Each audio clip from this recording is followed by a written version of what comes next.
भक्त कवि श्री जगन्नाथ दासंक कृत श्रीमद्भागवत। ओं नमो भगवते वासुदेवाय। नारायणं नमस्कृत्य नरं चैव नरोत्तमं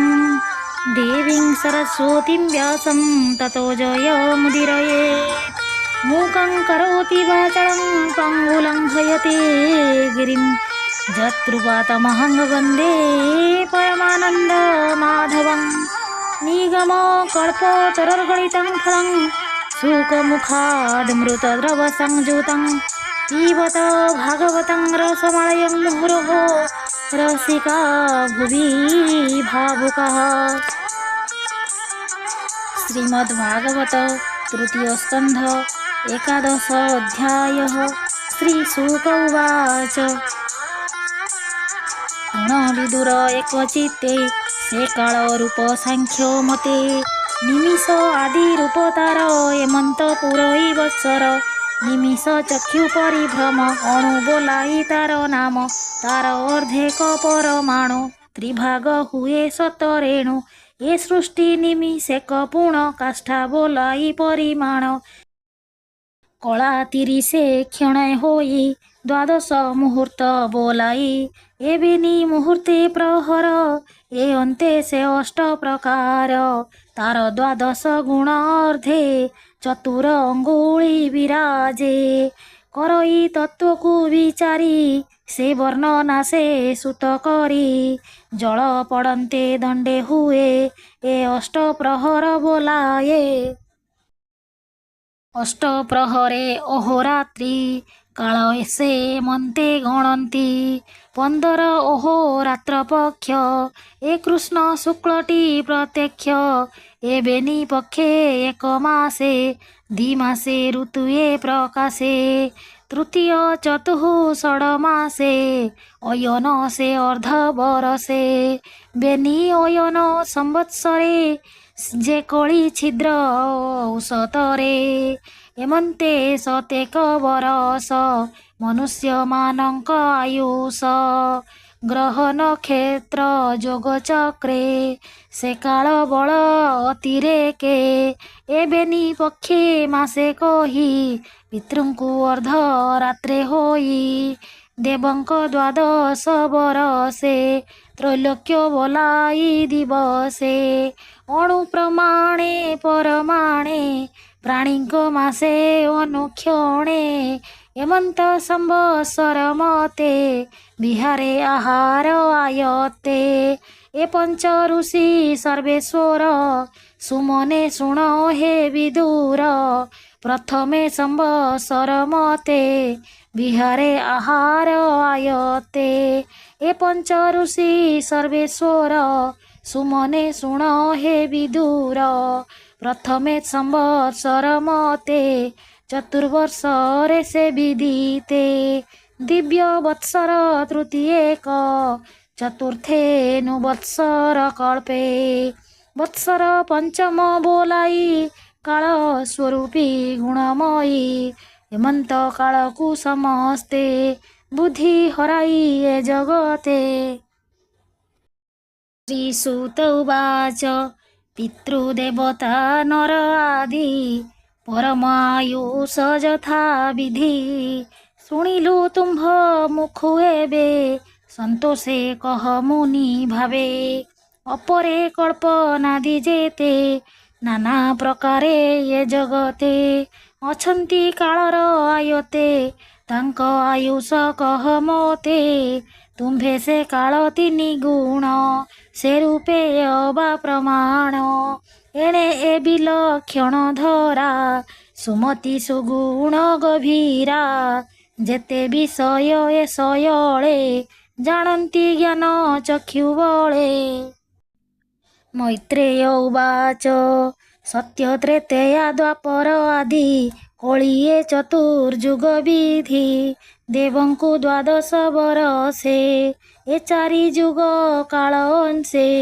4 सहस्र युग रात्र 3 सहस्र युग मत ଦ୍ୱାପର ଏକ ସହସ୍ର ଜାଣି କଳି ସହସ୍ରେ ପରିମାଣି ଏମନ୍ତେ ବେଦ ସଂଖ୍ୟା ଯେତେ ଦ୍ୱାଦଶ ସହସ୍ର ସಮೇତେ ଏହି ପ୍ରକାରେ ସାତ ଦେଇ ଦିଗୁଣେ ହାକୁ ମିଶାଇ ଯୁଗକୁ ମଧ୍ୟେ ସିଦ୍ଧ ଅଂଶେ ଆୟତ୍ୟ ସେ କାଳେ ପ୍ରକାଶେ ଏଣୁ ସେ ଯୁଗ ସଂଖ୍ୟା ଜାଣ ଜ୍ଞାନୀଙ୍କ ବଚନ ପ୍ରମାଣ ଯେ ରୂପେ ସେବା ଧର୍ମବିଧି କର୍ମ ସାଧନେ ଅନୁବାଦୀ ଚତୁର୍ଥ ଦ୍ୱିତୀୟ ତୃତୀୟ କଳିର ଏକ ପାଦର ହେ ଦେବଙ୍କ ସହସ୍ର ସଂଯୋଗ ବ୍ରହ୍ମା ଦିବସ କାଳ ଭୋଗ ଚତୁର୍ଦଶ ମନୁ ଭୋଗେ ଏ ବିଧି ସର୍ଜନା ସଂଯୋଗେ ମନୁର ବଂଶେ ମନୁରାତ୍ରେ ପିତୃଦେବତାଙ୍କ ସମୀପେ ତିନି ଭୁବନେ ପ୍ରାଣୀ ଯେତେ ଭୁଞ୍ଜନ୍ତି କଳ୍ପ ପରଜନ୍ତେ ଏ ସୃଷ୍ଟି କରି ତିନି ନାମ ପିତୃଦେବତା ଋଷି ସ୍ଥାନ ଏମନ୍ତେ କଳ୍ପ ପରିଜନ୍ତେ କର୍ମ ଭୁଞ୍ଜନ୍ତି ପ୍ରାଣୀ ଯେତେ ମନ୍ୱାଦି ଶରୀର ସଂସାରେ କାଳ କ୍ରୀଡ଼ଇ ଏ ପ୍ରକାରେ ମାୟାର ବଳେ ସେ ବିହରେ ବ୍ରହ୍ମା ଦିବସ ଅନ୍ତ କରେ ନିଶା ଆଗମେ ପୂର୍ଣ୍ଣ ଦେହି ମୌନ ବ୍ରତେ ସେ ବସଇ ତ୍ରୈଲୋକ୍ୟ କମ୍ପେ ତାହା ଦେଖି ସୁଜ୍ଞାନ ଜୀବନ ଉପେକ୍ଷୀ ରବି ଶଶାଙ୍କ ଶୂନ୍ୟ ଗଲା ପ୍ରଳୟ ଅଗ୍ନି ପ୍ରକାଶିଲା ଶଙ୍କର ଶଣ ମୁଖୁ ଆସି ଅନଳ ତିନି ଲୋକଗ୍ରାସୀ ପ୍ରଚଣ୍ଡ ଅଗ୍ନି ତେଜ ତ୍ରାସେ ଋଷିଏ ଥିଲେ ଯେ ଆକାଶେ ସ୍ୱର୍ଲୋକ ଛାଡ଼ି ଅତିରେକେ ବେଗେ ମିଳିଲେ ନରଲୋକେ